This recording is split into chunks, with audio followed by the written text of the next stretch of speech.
बिस्मिल्लाहिर्रहमानिर्रहीम। अच्छा जी, आपका क्वेश्चन नंबर 10 का सॉल्यूशन देखते हैं कि क्वेश्चन पढ़ते हैं क्या बोल रहा है कि following are the extracts of balance sheet of Nazar limited on 1 January 2020।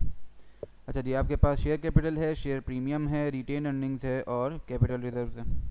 ठीक है जी। Other information available is as follows.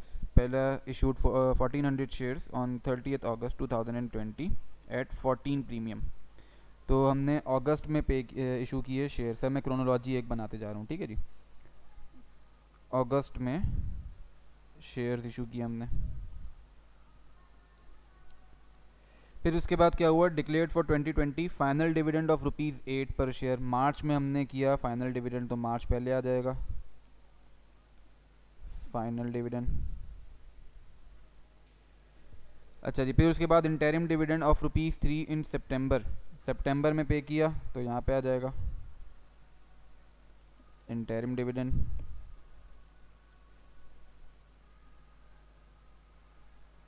अच्छा जी, इंटरिम डिविडेंड के बाद क्या हुआ, the company sales were valued at ₹3.2 million, cost of sales were ₹1.3 million. अच्छा जी, आपको थोड़ी सी इन्फॉर्मेशन दे दी सेल्स और कॉस्ट ऑफ सेल्स के बारे में।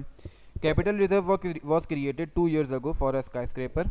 The entity plans to purchase in the near future. अच्छा जी, each year 12% of the profit is dedicated for the reserve. हर साल हम अपने प्रॉफिट का 12% अपने कैपिटल रिजर्व का पार्ट बना देते हैं, ठीक है जी। अच्छा, company has a policy to transfer 8% of profit in the general reserve. अच्छा, जनरल रिजर्व अगर मैं यहाँ पे चेक करूँ, मौजूद नहीं है। सही, शेयर कैपिटल है, प्रीमियम है, रिटेन अर्निंग है, कैपिटल रिजर्व है, लेकिन जनरल रिजर्व नाम की कोई चीज़ नहीं है। तो क्या करेंगे सर, कुछ नहीं करेंगे, जनरल रिजर्व हम खुद बना लेंगे। बैलेंस उसका ज़ीरो होगा ओपनिंग, और जो भी फिर एडजस्टमेंट आ रही होगी वो उसमें डाल देंगे। अच्छा, apart from operating expenses of ₹700,000 the company sold an old machine for ₹40,000 which had a carrying value of ₹90,000। ठीक है, एक और इन्फॉर्मेशन दे दी। Dividends were paid in the year they were declared. मतलब सर ये फाइनल डिविडेंड भी 2020 में पे हुआ, ये इंटरिम डिविडेंड भी 2020 में पे हुआ। सर अगर ये फाइनल डिविडेंड 2020 में पे हो रहा है तो इसका मतलब ये डिक्लेयर किस लिए हुआ होगा, ये डिक्लेयर हुआ होगा 2019 के प्रॉफिट्स के लिए। सही है, तो 2019 का डिविडेंड 2020 में आगे पे हो रहा होगा। ठीक है जी। अच्छा, तो हमारे पास सर एक क्रोनोलॉजी बन गई कि सबसे पहली चीज़ हमने फाइनल डिविडेंड इशू किया, फिर उसके बाद हमने शेयर्स इशू किए, फिर उसके बाद हमने इंटरिम डिविडेंड पे किया। ठीक है जी। अच्छा, रिक्वायरमेंट में क्या बोल रहा है कि general entries for equity transaction, मतलब ये जो 3 ट्रांजैक्शन है, दिस दिस एंड दिस, इन तीनों के लिए हमने जनरल एंट्री पास करनी है और एक statement of changes in equity हमने प्रिपेयर करनी है। ठीक है सर, स्टार्ट करते हैं। जनरल एंट्री से अगर मैं स्टार्ट करूं,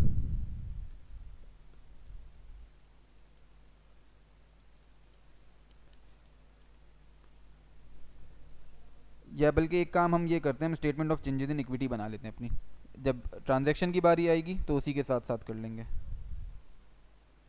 कंपनी का नाम है हमारा नज़र limited. Statement of changes in equity for the year ended 31 दिसंबर 2020। तब बैलेंसेस कौन कौन से थे, शेयर कैपिटल था, शेयर प्रीमियम, कैपिटल रिजर्व, और सर एक जनरल रिजर्व हमने खुद से बनाना है, और फाइनली हमारे पास आ जाएगा रिटेन अर्निंग्स। ठीक है जी। सबसे पहली चीज़ मैं क्या करता हूँ, उसके अंदर ओपनिंग बैलेंसेस प्लॉट कर देता हूँ। ओपनिंग बैलेंसेस हमें सवाल ने बताए थे 580, 24, 1.02 एंड 700,000। ठीक है जी। तो शेयर कैपिटल का ओपनिंग बैलेंस आ गया 580,000। शेयर प्रीमियम का बैलेंस आ गया 24,000। कैपिटल रिजर्व का बैलेंस हमारे पास आ गया 700,000। जनरल रिजर्व नहीं है सर। ठीक है जी। तो जनरल रिजर्व का ओपनिंग बैलेंस 0, और रिटेन अर्निंग्स का ओपनिंग बैलेंस हमें सवाल ने बताया था 1020,000। ठीक है जी। सर सबसे पहली चीज़ मैं क्या इनकॉर्पोरेट करता हूँ, सबसे पहली चीज़ total comprehensive income. Total comprehensive income में क्या चीज़ आएगी सर, सर एक ही चीज़ मौजूद है, सिर्फ प्रॉफिट। अच्छा, प्रॉफिट भी हमें कैलकुलेट करना पड़ेगा सर। सेल्स हमें दी हुई हैं, कॉस्ट ऑफ सेल्स हमें दी हुई है, एक्सपेंसेस दिए हुए हैं, और एक एक्सपेंस की इन्फॉर्मेशन हमें ये दी हुई है, तो हमें प्रॉफिट खुद से कैलकुलेट करना पड़ेगा। तो सर एक छोटी सी वर्किंग बना लेते हैं नीचे चल के। Working number 1, profit for year 2020। ठीक है जी। सेल्स हमें सर सवाल ने कितनी बताई थी? 3.2 मिलियन की, 3200000। फिर उसके बाद कॉस्ट ऑफ सेल्स आती हैं। कॉस्ट ऑफ सेल्स हमें सवाल ने बोली थी 1.3 मिलियन की। ये अगर मैं माइनस करूं तो मेरे पास ग्रॉस प्रॉफिट आ जाता है कितने का? 1.9 मिलियन का। ठीक है जी, ये हो गया। इसके अलावा सर हमें ऑपरेटिंग एक्सपेंसेस सवाल ने बताए थे 700,000 के, ये माइनस कर दिया। और एक चीज़ और जो सवाल ने हमें कही थी वो क्या था कि हमने एक मशीन बेची है 40,000 रुपये की, जिसकी कैरिंग वैल्यू है 900,000। तो सर 90,000 की हमारी एक मशीन थी, 40,000 का उसको हमने बेचा, तो एक ऑपरेटिंग लॉस भी हमारे पास आया होगा, loss on disposal. Loss on disposal आ गया हमारे पास 50,000 का। ठीक है जी, ये भी माइनस हो जाएगा ग्रॉस प्रॉफिट में से, तो मेरे पास फाइनली नेट प्रॉफिट आता है। नेट प्रॉफिट बनता है मेरा 1.15 मिलियन का। ठीक है जी। अब क्या करें सर, ये प्रॉफिट इनकॉर्पोरेट कर देते हैं टोटल कॉम्प्रिहेंसिव इनकम में। Profit for the year 1.15 million.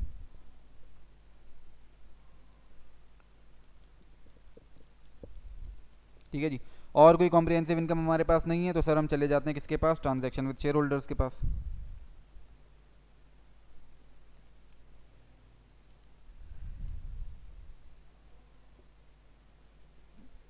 Transaction with share holders जब हमने करी थी सर, एक क्रोनोलॉजी बनाई थी कि सबसे पहले हमने फाइनल डिविडेंड इशू किया, उसके बाद हमने शेयर्स इशू करे, और उसके बाद हमने इंटरिम डिविडेंड पे किया। तो फाइनल डिविडेंड के लिए मैं वर्किंग शुरू करता हूँ।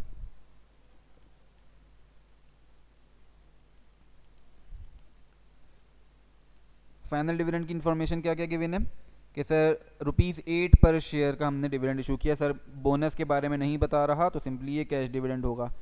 ₹8 पर शेयर के हिसाब से अगर मैं चेक करूं, मेरे पास शेयर कैपिटल है टोटल 5.8 मिलियन 580,000 का।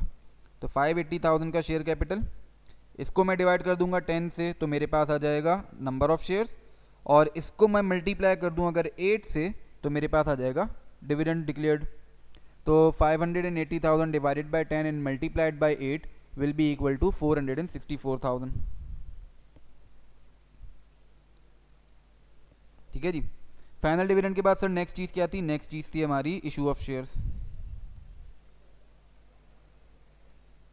इशू ऑफ शेयर्स हमने कैसे किए थे सर? 14,000 शेयर्स इशू किए थे एट अ प्रीमियम ऑफ ₹14। तो 14,000 into 10 will be 140,000 for share capital, and 14,000 into 14 will be equal to 196,000 for share premium. सही है जी। थर्ड हमने इंटरिम डिविडेंड डिक्लेयर किया था। इंटरिम डिविडेंड के बारे में क्या कहानी है कि हमने ₹3 पर शेयर के हिसाब से पे किया। तो सर अभी हमारा शेयर कैपिटल कितना हो चुका है? अभी हमारा शेयर कैपिटल हो गया है 580,000 प्लस 140,000। ठीक है, ये हमारा शेयर कैपिटल है। इसको डिवाइड करूंगा 10 से, तो मेरे पास नंबर ऑफ शेयर्स आ जाएंगे। मल्टीप्लाई करूंगा 3 से, तो मेरे पास डिविडेंड डिक्लेयर्ड आ जाएगा। ठीक है जी। तो 580,000 plus 140,000 and then finally divide by 10 and multiplied by 3, तो मेरे पास इंटरिम डिविडेंड बनता है 216,000 का। 216,000, ये भी मैंने रिटेन अर्निंग्स में से माइनस कर दिया। Sir transaction with share holders मेरी निमट गई। नेक्स्ट चीज़ किसकी बारी है? Internal transverse.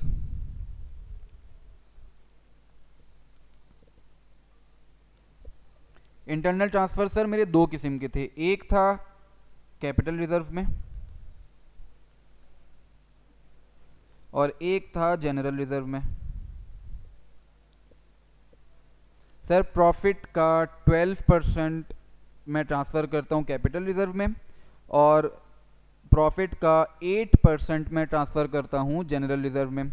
तो प्रॉफिट है मेरा 1.15 मिलियन। अगर मैं इसको मल्टीप्लाई करूँ 12% से तो फिगर बनती है मेरे पास 138,000। ये मैं रिटेन अर्निंग्स में से माइनस कर दूंगा और इसको ऐड कर दूंगा कैपिटल रिजर्व के कॉलम में। Similarly sir 1.15 million multiplied by 8%, ये मैं माइनस करूंगा 92,000 अपने रिटेन अर्निंग्स में से, और ऐड कर दूंगा इसको अपने जनरल रिजर्व के कॉलम में, जो कि बनता है ये 92,000। यहाँ पे आके सर मेरी statement of changes in equity मुकम्मल हो जाती है। इसके बाद सिंपली मुझे क्लोजिंग बैलेंसेस फाइनल करने अपने। शेयर कैपिटल का अगर मैं क्लोजिंग बैलेंस चेक करूँ तो 720,000 बनता है। शेयर प्रीमियम का क्लोजिंग बैलेंस 220,000। कैपिटल रिजर्व का क्लोजिंग बैलेंस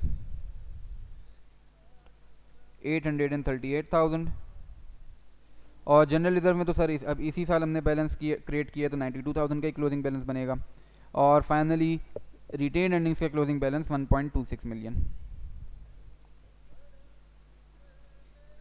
ये मेरे पास सर क्लोजिंग बैलेंस आ गए। अब क्या चीज़ रह गई सर, मुझे ट्रांजैक्शंस के लिए एंट्रीज पास करनी है। इक्विटी ट्रांजैक्शंस मेरे पास है, final dividend, issue of shares और इंटरिम डिविडेंड।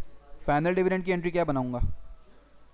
फाइनल डिविडेंड जब डिक्लेयर कर रहा हूँगा तो उस वक्त मैं एंट्री बनाऊंगा रिटेन अर्निंग्स डेबिट और डिविडेंड पेएबल क्रेडिट 464,000 से।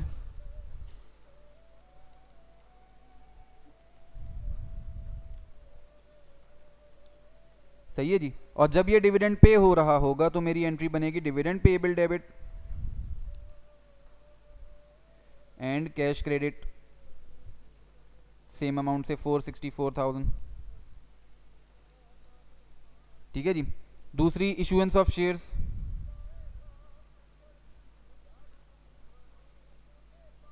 इसकी एंट्रीज क्या पास होंगी सर? कैश मुझे मिल रहा है, शेयर कैपिटल क्रिएट कर रहा हूं और शेयर प्रीमियम में रिकॉर्ड कर रहा हूं। शेयर कैपिटल कितना आया सर मेरे पास? 140,000 का। शेयर प्रीमियम मेरे पास आया 196,000 का।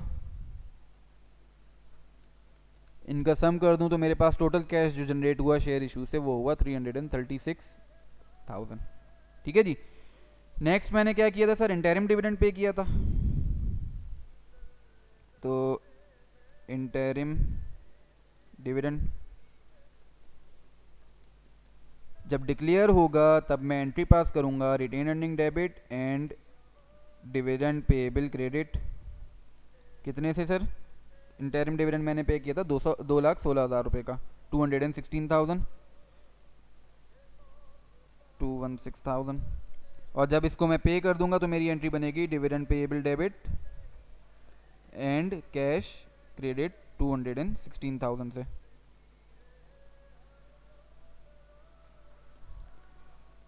ये मेरी सर एंट्रीज भी तैयार हो गई। ठीक है जी। अच्छा, ये सवाल भी आपका सॉल्व हो गया।